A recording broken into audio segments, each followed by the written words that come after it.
શ્રીજી મહારાજ એવું કહેતા વારે વારે કે આ સત્સંગ મળવો દુર્લભ છે. દુર્લભ એટલે રેર, જેના ભાગ્યમાં હોય એને મળે. પણ એનાથી વિશેષ સત્પુરુષની પ્રાપ્તિ થવી એ મહાદુર્લભ છે, વેરી રેર. તો સત્પુરુષ કોણ? તો જેને ભગવાનને જાણ્યા છે, ભગવાનની વાતને સમજ્યા છે, ભગવાનના ઉપદેશને પોતાના જીવનમાં ચરિતાર્થ કર્યો છે, એ સત્પુરુષના મુખેથી જ્યારે સત્સંગના જે માન્ય શાસ્ત્ર હોય એની અંદરની જે વાત હોય એનું જ્યારે શ્રવણ કરીએ, એટલે સત્પુરુષ અને સત્શાસ્ત્રનું જ્યારે કોમ્બિનેશન થાય ત્યારે એ સત્સંગ પ્રાપ્ત થાય. અને જેને એ સત્સંગ પ્રાપ્ત થયો ને એના પુણ્યનો અને એના ભાગ્યનો કોઈ પાર ન આવે, એને સત્સંગ કહેવાય. હવે અહીંયા આપણે વાત કરીએ સત્પુરુષની. તો સ્વામી જે દ્રશ્યમાન છે એવા વિદ્વાન પુરાણી સ્વામી શ્રી જગત પ્રકાશ દાસજી સ્વામી એક એવા સત્પુરુષ આ સત્સંગને પ્રાપ્ત થયા કે જેમણે જીવનભર ભગવાન શ્રી સ્વામિનારાયણની અખંડ ઉપાસના તો કરી, પણ ભગવાન શ્રી સ્વામિનારાયણ જેવા હોવે, જેવા સમજવા જોવે એવા સમજ્યા છે. શ્રીજી મહારાજે વિદેશ ગાદીનો વિભાગ કર્યો, મહારાજે 6 જેટલા મોટા મંદિરો બનાવ્યા, મહારાજે પોતાના સ્વહસ્તે બાથમાં લઈને દેવો પધરાવીને આપ્યા છે. એ મહાપ્રતાપી દેવો શ્રી નરનારાયણ દેવ હોય કે શ્રી લક્ષ્મીનારાયણ દેવ હોય કે શ્રી ગોપીનાથજી મહારાજ હોય કે શ્રી રાધારમણ દેવ હોય કે શ્રી મદન મોહન હોય, આ સંપૂર્ણપણે તમામ દેવોની નિષ્ઠા આપણા પુરાણી સ્વામીની અંદર હતી. અને એના કારણે અમેરિકાની ધરતી પર વર્ષો વર્ષ પોતે આવ્યા, પાછા પોતે સકામની નિષ્કામ ભાવથી આવ્યા. બહુ ડિફિકલ્ટ હોય છે પાતળી ભેદરેખાને સમજવા માટે, બહુ અઘરું હોય છે. આપણા જેમ કે મહાત્મા ગાંધી ભૂખ હડતાલ પર ઉતરે કોઈ વિરોધ માટે, તો એ ક્રિયા થઈ. હવે એની કોપી કરીને આજકાલનો કોઈ લેભાગુ નેતા ભૂખ હડતાલ પર ઉતરે, એ પણ સેમ ક્રિયા થઈ, પણ એમાં હેતુનો ફરક છે. એમ જે સત્પુરુષ કેવળ પરમેશ્વરને વિશે ભગવાનના ભક્તને જોડવાનો પ્રયાસ કરતા હોય અને કેવળ પોતાના બાહુબળે કરીને આખા વિશ્વમાં છવાઈ જવાની કામના કરતા હોય, બંનેમાં ફરક હોય છે. તો કેવળ ભગવાનના ભક્તોને ભગવાન વિશે જોડવાનું સુંદર કાર્ય એ આપણા પુરાણી સ્વામીએ કર્યું છે.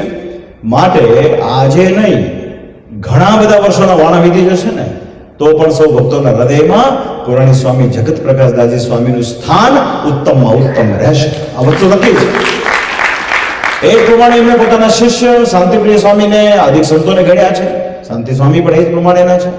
અહીંયા વર્ષોથી આવે છે અમેરિકાની અંદર. આ મંદિર નિર્માણ થયું એની સાથોસાથ જ્યાં જ્યાં ભક્તોનો યોગ થાય ત્યાં એમને સત્સંગ કરાવ્યો છે. આ એક બહુ મોટી વાત છે. કેમ કે મહારાજ હરિચંદ્ર સાગરમાં એવું કહેતા કે કામ અને ક્રોધ ત્યાગીમાં આવે ને મનસુખભાઈ, તો નજરથી દેખાય, જણાય, સ્પષ્ટપણે જણાય. પણ લોભ આવે છે ને એ પરમાર્થના રૂપમાં આવે છે. કે અમે આ સત્સંગ માટે માયા ભેગી કરીએ છીએ, તો અમારા માટે થોડી ભેગી કરીએ છીએ.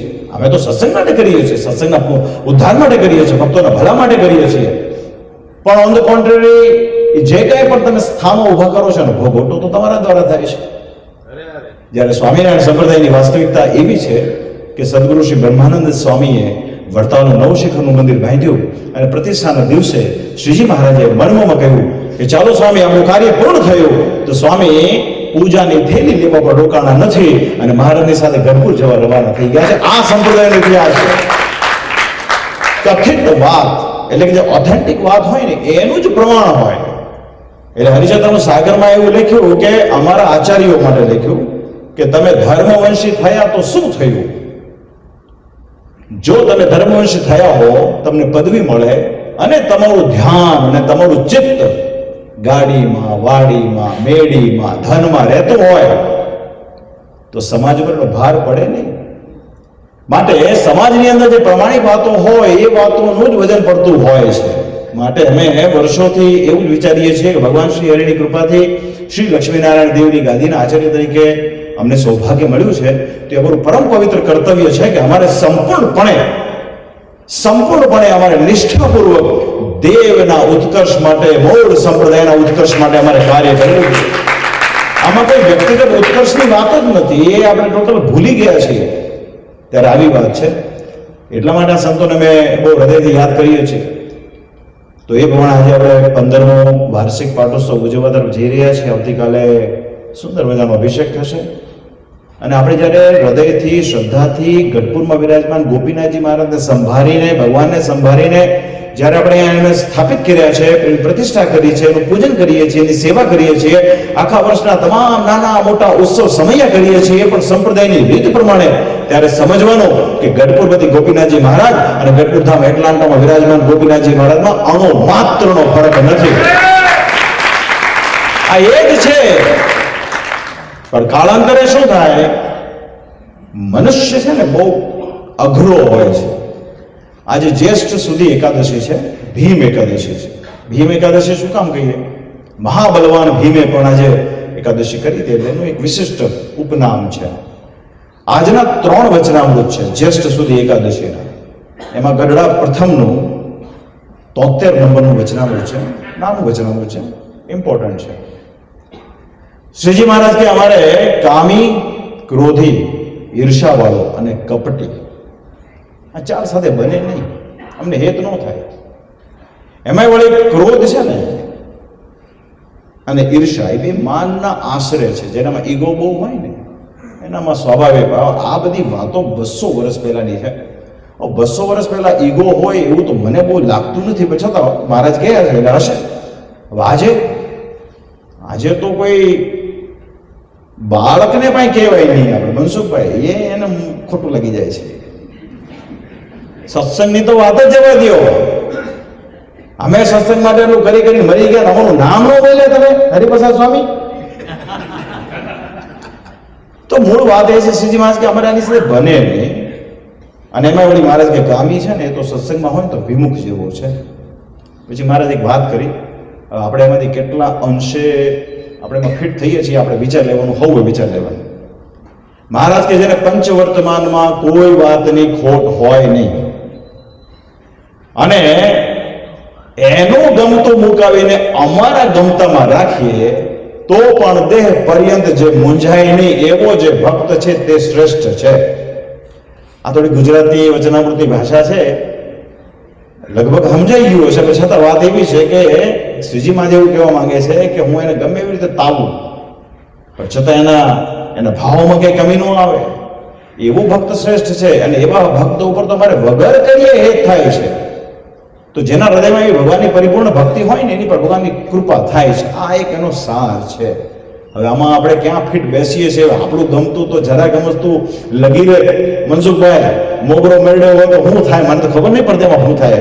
સત્સંગમાંથી શટાકતી વયા છે કે આ લોકો વિવેકી જ નથી, આ લોકોને અક્કલ જ નથી. મારાથી કઈ ન બોલાય. રતિભાઈ હું કંઈક બોલું ને તો કે મહારાજને તમે ઠીક હવે કઈ આવડતું નથી બહુ એમ. તો વાલા ભક્તજનો આ બધી વસ્તુઓથી બચવાની જરૂર છે. અને બીજી વસ્તુ કે દેવનિષ્ઠા ઇઝ મોસ્ટ ઇમ્પોર્ટન્ટ. સર્વોપરીમાં સર્વોપરી એ વાત છે સ્વામિનારાયણ ભગવાન અનંત કોટી બ્રહ્માંડના આધાર પુરુષોત્તમ નારાયણ, જેના કરોડે રૂવાડે કરોડો બ્રહ્માંડ ફરતા હોય એવા ભગવાન અહેતુકી કૃપાથી પૃથ્વી પર પધાર્યા અને એણે આટલા વર્ષ સતત વિચરણ કર્યું. પહેલા તો વિચરણ જ કર્યું, કન્ટિન્યુઅસ. સૌરાષ્ટ્ર, કચ્છ, કાઠિયાવાડ, ચરોતર, કાનમ, વાંકડ, કચ્છ આદિ પ્રદેશોમાં કન્ટિન્યુઅસ માણકી ઘોડી પર વિચર્યા. હેતુ માત્ર હરિભગત રાજી થાય, એનું કલ્યાણ થાય, એનો ભાવ પૂર્ણ થાય. કેમ કે કાર્યાણીના વચનામૃતમાં શ્રીજી મહારાજને કીધું મહારાજ તમે ત્યાં અક્ષરધામમાં બેઠા તમે આ કલ્યાણ ન કરી શકો, તમારે વારે વારે આવવું પડે છે, માન અપમાન સહન કરવા પડે છે, લોકોના મેણા ટોણા સાંભળવા પડે છે. તો ભગવાન કે જો ભાઈ ભગવાન અક્ષરધામમાં બેઠા જો કલ્યાણ ના કરી શકે ને તો ભગવાનને માટે ક્વેશ્ચન ઉભો થાય કે આને ભગવાન કહેવાય કે કેમ. પણ ભગવાન પૃથ્વી પર કેવળ પોતાના પ્રેમી ભક્તનો ભાવ પૂરો કરવા માટે આવે છે અને મનુષ્યના રૂપમાં આવે છે જેથી કરીને ભક્તજનો ભગવાનને લાડ લડાવી શકે. હવે અક્ષરધામમાં જેવું સ્વરૂપ છે એવા સ્વરૂપે આવે તો આપણે દાજી બળી જઈએ, કારણ કે એમનું સ્વરૂપ તો અનંત કોટી સૂર્ય અને ચંદ્રમા જેવું પ્રકાશમાન છે. તો પોતે મનુષ્ય રૂપે આવે છે જેથી ભક્તો લાડ લડાવી શકે, એની યારે પ્રેમ કરી શકે, એની યારે ધોખો કરી શકે. જે કે ભગવાન શ્રી કૃષ્ણચંદ્ર હતા તેની સાથે ગોપીઓ ધોખો કરતી, એમ ભગવાન સ્વામિનારાયણ વિશે પણ આપણે બધા જાણીએ છીએ. તો ભગવાનનો એ મૂળ હેતુ આ છે. પણ ભગવાન વધારે છે, એની હરવડ કલ્યાણની વ્યવસ્થા કરે છે, જીવનું ભલું થાય એવો પ્રયાસ કરે છે. અને એટલા માટે શ્રીજી મહારાજે અંત સમયમાં મંદિરો બનાવ્યા અને એના વિશે લખ્યું કે ઉપાસના ટકી રહે એના માટે. ઉપાસના માટે મંદિરો છે. મંદિરો કઈ અહીંયા કઈ પાર્ટી કરવા માટે નથી. પણ સ્વામિનારાયણ શું કહે છે એટલે શ્રીજી મહારાજે બધી વસ્તુની ચોકસાઈ કરેલી છે. શિક્ષાપત્રીના પ્રથમ શ્લોકથી આરંભીને અંત શ્લોક સુધી મહારાજે ભગવાન શ્રી કૃષ્ણ વિશે એવી બધી વાતો કરી છે. હવે એમાં પણ અક્ષરડાયા લોકો એમાં પણ એનું વિવેચન અલગ અલગ કરતા હોય. જેમ કે પહેલો શ્લોક છે વામે યસ્ય સ્થિતા રાધા, જેના ડાબી સાઈડમાં રાધિકાજી વિરાજમાન છે. શ્રેષ્ઠ યશાસ્તે વક્ષસી, જેના હૃદયમાં લક્ષ્મીજી વિરાજમાન છે. વૃંદાવન વિહારંતમ, સ્પષ્ટ ઉદ્દેશ્ય સાથે લખ્યું કે વૃંદાવનને વિહાર કરનારા. હવે એમાં પણ લોકો પોતાનું નેરેટિવ એવું રજૂ કરે, કારણ કે એમને પોતાની થિયરી નવી એસ્ટાબ્લિશ કરવી હોય, એટલે કે વૃંદાવન એટલે ગોળ વર્તુળ અને એની મધ્યમાં રહેલું એક અનાદિ સ્વરૂપ, અને એ અનાદિ શ્રી કૃષ્ણની વાત થાય છે. અને ભાઈ જે ભોળા હોય, મેં તમને શું કીધું ભાઈ, સત્સંગ મળવો દુર્લભ છે, બધાને મળે નહીં ભાઈ. નહીં તો એટલી 16 જાતની સંસ્થા હોય નહીં ને, 16 જેટલી સક્રિય છે, બાકીની 5-15 હજી હિડન છે. એટલે હજી ટૂંકમાં પરપોટાની જેમ ઉપર આવવાની કોશિશ કરી રહી છે. હવે બેઝિકલી ભક્તોની ઉપર આધાર રાખે. તમારામાં હું એવું માનું કે શિક્ષાપત્રીનું બેઝિક નોલેજ જો હોય અને ભગવાન સ્વામિનારાયણની દ્રઢ આસ્થા હોય તો બહુ વાંધો આવે નહીં. પણ થાય છે ઊંધું. આપણામાં લૌકિક જ્ઞાન પુષ્કળ હોય, પણ આપણામાં આપણું કલ્યાણ કરવા માટેનું જે જ્ઞાન હોય એનો બહુ અભાવ હોય, બહુ દુઃખ થાય. હવે એના કારણે આ બધી ફાવે છે. પછી આપણે અમને કહેવામાં આવે કે આમ થાય છે ને આને કંઈ કહેતા નથી, ઓલો તિલક બદલી નાખે છે એને બોલતા નથી, એટલે હું બદલીએ. ભાઈ તમે સમજો ને યાર, એમાં જેને સ્વામિનારાયણ યાર છેડો ફાડ્યો છે એની યાર શું લેવા દેવા છે? જે શ્રીજી મહારાજના વચનને વિશે વર્તવાની કોશિશ નથી કરતો એ તો વિમુખ છે ને, એ તો બેઝિકલી વિમુખ છે. એટલે જેટલી પણ વિમુખ સંસ્થાઓ છે, એક પણ સંસ્થામાં ગોપીનાથજી નહીં હોય. ગોપીનાથજી તો અસલ સ્વામિનારાયણ સંપ્રદાયમાં જ હોય. ગોપીનાથ એટલે બહુ આમ ઝટકો લાગે, 100 ને શું કહેવાય 2400 વોટનો. ક્યાં ગોપીનાથ આવે આખું ડાયવર્સિફિકેશન થાય. બહુ ચતુરાઈપૂર્વક લોકોના દિમાગમાં એવું બેસાડી દેવામાં આવ્યું હોય કે આપણે તો સ્વામિનારાયણ ઉપાસક છીએ, આપણે થોડા કઈ ગોપીનાથને માનવા નથી, તો ગોલોકનો અધિપતિ છે, આપણે તો અક્ષરધામમાં જવું છે, એ વૈકુંઠનો અધિપતિ છે, એ આમ છે, એ બદ્રિકાશ્રમ છે, આપણે ત્યાં જ જવું. આપણે તો જવું છે તો સીધું અક્ષરધામ. હવે એ શિક્ષાપત્રી પણ ભૂલી જાય છે અક્ષરધામ ક્યાં આવ્યું, અક્ષરધામ આવ્યું ગોલોકના મધ્યમાં. પાછા જોર જોરથી બુમર, આપણે બદ્રિકાશ્રમ, આપણે નરનારાયણ દેવથી શું લેવા દેવા? એટલે ભાઈ તને તારી ખબર નથી, હમણાં કોરોનામાં વયો ગયો તો શું થાય? અરે ગોલોક કોરોના, અરે ગોલોક બદ્રિકાશ્રમ છોડો, એ અમેરિકાના વિઝા માંડ મળે છે ભાઈ, દમ નીકળી જાય છે. પછી કે ના અમારે કઈ બદ્રિકાશ્રમ નથી જવું. એક મહાપુરુષ કે હું 100 વર્ષ સુધી રવ નરકમાં રહીશ, હું જઈશ તો કેવળ ને કેવળ અક્ષરધામમાં જઈશ, હું ગોલોકમાં નહીં જાઉં. હવે ગોલોક આવ્યું ક્યાં? તો અક્ષરધામના મધ્યમાં. અરે ગોલોકની મધ્યમાં અક્ષરધામ છે. આ તો એના જેવી વાત થઈ કે હું મરી જઈશ તો અમેરિકા નહીં જાઉં, જઈશ તો એટલાન્ટા જઈશ. એટલાન્ટા ક્યાં આવ્યું પાછું? સો બેઝિકલી વાલા ભક્તજનો, મારું એક જ કહેવાનું તાત્પર્ય છે કે થોડું જ્ઞાન બધા વધારો. આપણે અમેરિકા આવ્યા હોઈએ, જે લોકો PR મીન્સ કે સિટીઝન ન થયા હોય, એ લોકો કેવા દિવસ રાત થિંકિંગ કર્યા કરતા હોય કે શું કરીએ. હમણાં હું કેનેડા ગયો, ઘણા બધા યુવાન છોકરાઓ છે ત્યાં PR નથી થયા. PR માટે સતત મંથન ચાલતું હોય કે આ રાજ્યમાં વયો જાવ તો પોઈન્ટ મળી જાય, આમ કરી નાખો તો મળી જાય, હેલ્થની અંદર પોઈન્ટ મળે છે. તો તમે આટલું બધું એક દેશનું તમે શીખી લીધું તમારા પોતાના એક બેનિફિટ માટે છે. એટલે તો આ તો બાપ દાદાનો સંપ્રદાય છે, કલ્યાણનો સંપ્રદાય છે. કમસે કમ શિક્ષાપત્રી તો રોજ વાંચો, શિક્ષાપત્રીનું જ્ઞાન કેળવો, એટલી જ મારી લાગણી હોય છે. તમે બધા શિક્ષાપત્રી જો નિયમિત વાંચશો તો અમારી જેવા કંઈક નવું ફેરફાર કરવાની કોશિશ કરશે તો તમારીમાંથી 5 જણાનો અવાજ ઉભો થવો જોઈએ. ત્યાં સુધી ઉભો થવો જોઈએ કે આચાર્ય મહારાજ તમે જે બોલો છો ને એ ઠીક નથી, ખોટું છે. જે દિવસે આવા હરિભક્તો ઉભા થયા, જે દિવસે આચાર્ય મહારાજને પણ હરિભક્તો ટોક્યા, તે દિવસે આ સંપ્રદાયનું ભવિષ્ય ઉજ્જવળ થશે. બાકી તો જય સ્વામિનારાયણ. તો અંતમાં મારી થોડી શુભકામના છે. આજે બહુ આનંદ આવ્યો છે. ગોપીનાથજી મહારાજ હોય એટલે તો અતિ આનંદ થાય. આ તો ગોપીનાથજી મહારાજ છે, શ્રી હરિનું સ્વરૂપ છે. તો આપણે એની કાયમ નિષ્ઠા રાખવી, કાયમ સેવા કરવી. ભલે સત્સંગ કદાચ થાય ઓછો કે એનું ચિંતા નહીં, કંઈક નાની મોટી બાબતો વિસરાઈ ગઈ હોય, થઈ ગઈ હોય, એની બી ચિંતા નહીં. મહારાજે વચનામૃતમાં કીધું છે ભગવાન કેવા છે? તો દયાળુ છે, કરુણાસાગર છે, ભક્તવત્સલ છે, ગરીબ નવાજ છે. એ આપણા અપાર ગુનાને માફ કરે. પણ જો ઉપાસનામાં ગરબડ સરબડ કરી તો શ્રીજી મહારાજ શિક્ષાપત્રીમાં એવું કે અમારી લખેલી શિક્ષાપત્રી પણ જે નહીં વર્તે અને કુબુદ્ધિ કરીને વર્તશે, અમારા સંપ્રદાય થકી બહાર છે. કેમ કે આજકાલ એટલી બધી વિચિત્ર પરિસ્થિતિઓ ઉત્પન્ન થતી હોય છે. હવે જગત પ્રકાશ સ્વામીની વાત જુદી છે. એ પોતે જે વિચારતા, એમના મનમાં જે હતું એ વચનમાં હતું, જે વચનમાં હતું એ કર્મમાં હતું. મન, કર્મ અને વચન એક લીટીમાં હોવું આજકાલ બહુ મુશ્કેલ છે. બધાને એમ લાગે છે કે અમે જેમ કહેશું ને એમ લોકો સમજી જશે. વર્ષો પહેલા બીજી વસ્તુના ગુણગાન ગાતો હોય, હરિકૃષ્ણ મહારાજ, હરિકૃષ્ણ મહારાજ, હરિકૃષ્ણ મહારાજ. જરાક ઠેસ લાગે ને તો હરિકૃષ્ણ મહારાજ સાઈડમાં વયા જાય, કાંઈક નવું જ આવીને ઊભું રહે. ત્યારે આપણને એમ થાય કે તને જ નિષ્ઠા નથી તો તમે અમને શું નિષ્ઠા કરાવવાના છો કિશોરભાઈ? તો અલ્ટિમેટલી વાતનો સાર એ છે કે થોડા જ્ઞાની સ્વયં બનો. બધાને ગુરુ બનાવતા પહેલા છે ને પોતાના ગુરુ જાતે બનો. બાળકના સૌથી પહેલા ગુરુ મા બાપ હોય છે, અને બાકી જે એને સાચું જ્ઞાન આપે ને, સત્પુરુષની પ્રાપ્તિ જેમ જેમ થતી જાય એમ સાચું જ્ઞાન પ્રાપ્ત થાય. તો અંતિમ સત્ય એ આ છે, સિંહાસનમાં વિરાજમાન જે પરમેશ્વર છે ને એ જ સાચું છે. માટે પરમેશ્વરના વચનને વિશે રહેવું. ભગવાન એમ કે પરમેશ્વરના વચનમાં રહે ને તો ચારે બાજુ એને ઓહો પણ રહે. બાકી તો આંબા આંબલી દેખાડનારા બહુ છે. શોબાજીનો જમાનો છે, જેનું શોબાજી જાજી ને અમાણા જાજુ. ત્રિભુવનભાઈ પણ હરિભક્ત છે ને એ આવી બધી વસ્તુમાં ખેંચાય નહીં. હરિભક્તને તો એક જ તાન હોય કે મારી મૂળ સંપ્રદાયની રીત પ્રમાણે મંદિર થાય. અમને બી ઈચ્છા હોય કે વડતાલા મંદિરો થાય, પણ એના માટે કાંઈ અમે ચોંટી નથી પડતા. બધે એ સહેજે સહેજે થાય. શ્રીજી મહારાજ પરમેશ્વર હતા, પુરુષોત્તમ નારાયણ હતા, હોનાના મંદિર ઊભા કરે, પ્લેટિનમના કરે, હીરાના મંદિર ઊભા કરે. પણ નહીં, નોર્મલ કોર્સમાં મંદિર બનાવ્યા છે. નોર્મલ કોર્સમાં. ધોલેરા ક્યાં મોટું છે? હવે ધોલેરા આજે છે બરોબર, આજે નાનું ગામ છે, બહુ નાની વસ્તી છે આજે પણ. તો 200 વર્ષ પહેલા કેવડું હશે ભગવાન જાણે. પણ ના ખાલી એક હરિભગત પૂજા બાપુ એટલા પ્રેમી કે એમની એટલી બધી લાગણી કે એને લઈને મહારાજના મંદિર કર્યું. નહીં તો શું ધોલેરામાં મંદિર થયું ત્યારે વડોદરા શહેર નહોતું, રાજકોટ નહોતું, સુરત નહોતું, ને ન થયા મંદિર.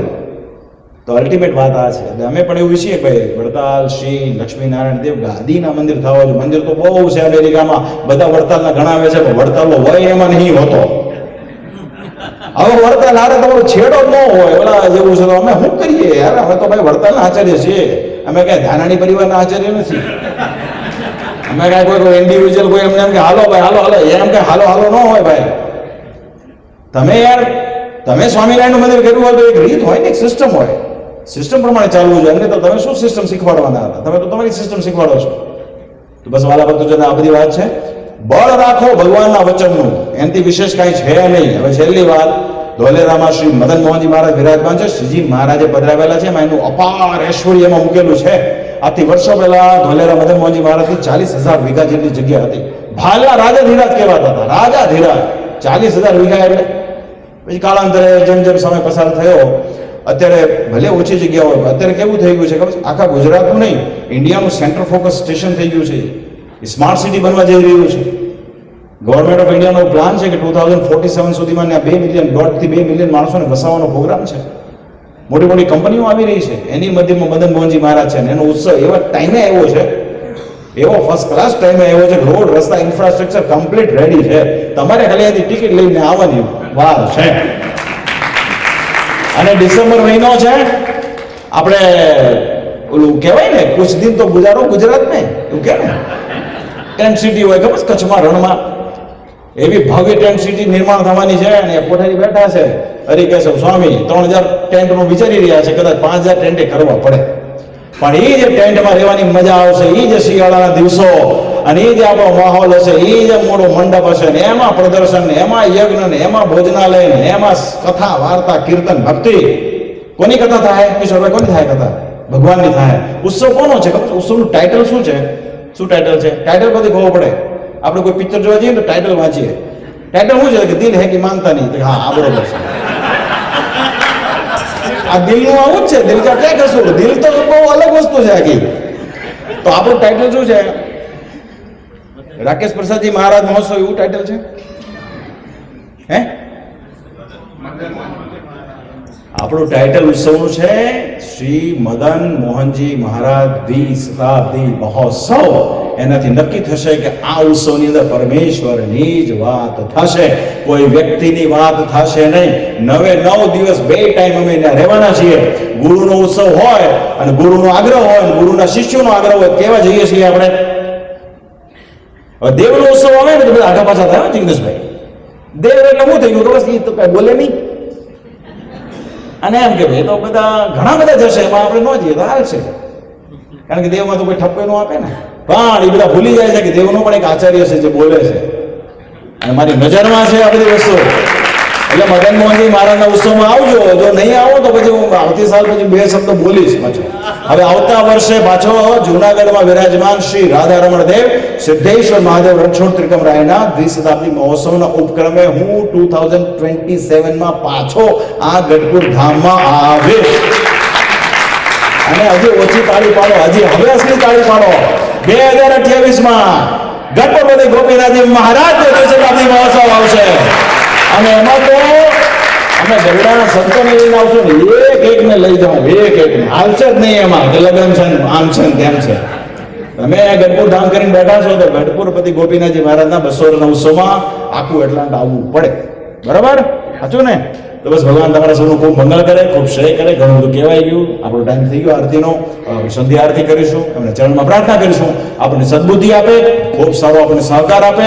અહીંયા છેલ્લી વાત કરી લો, ટેમ્પાથી સંજયભાઈની આવ્યા છે. ગયા વર્ષે એવું નક્કી થતું હતું કે ભાઈ આપણે ભાવેશભાઈ હતા અને હરિજીવન શાસ્ત્રી હતા, અને એવું નક્કી થયું હરિપ્રસાદ સ્વામી કે આપણે ટેમ્પામાં પણ એક ગોપીનાથજી મહારાજનું મંદિર કરીએ, ગઢપુર ધામ કરીએ, બરોબર છે? પણ ત્યાં બધા ભક્તોની ભાવના એવી હતી કે ભાઈ આપણે અહીંયા બહુધા સ્વામિનારાયણ સંપ્રદાયના ભક્તો છે, જેમ કે તુલસીભાઈ ત્યાં જ રહે છે, પણ આપણે એક હનુમાનજીનું કરીએ તો સારું, કારણ કે હનુમાનજીનો પ્રતાપ અત્યારે ચારે બાજુ છે, બરાબર છે? એટલે મોટાભાગના ભક્તોની ઈચ્છા હતી, અત્યારે આપણે એમ નક્કી કર્યું કે ભાઈ સાળંગપુર ધામ શ્રી કષ્ટભંજન દેવનું ત્યાં મંદિર કરીએ, પ્લાન્ટ સિટીમાં. સરસ જગ્યા છે, આપણું મંદિર આપણે સ્ટાર્ટ કરી દીધું છે અત્યારે ટેમ્પરરી, અને આગળ ચાલીને ભવ્ય મોટું મંદિર થશે.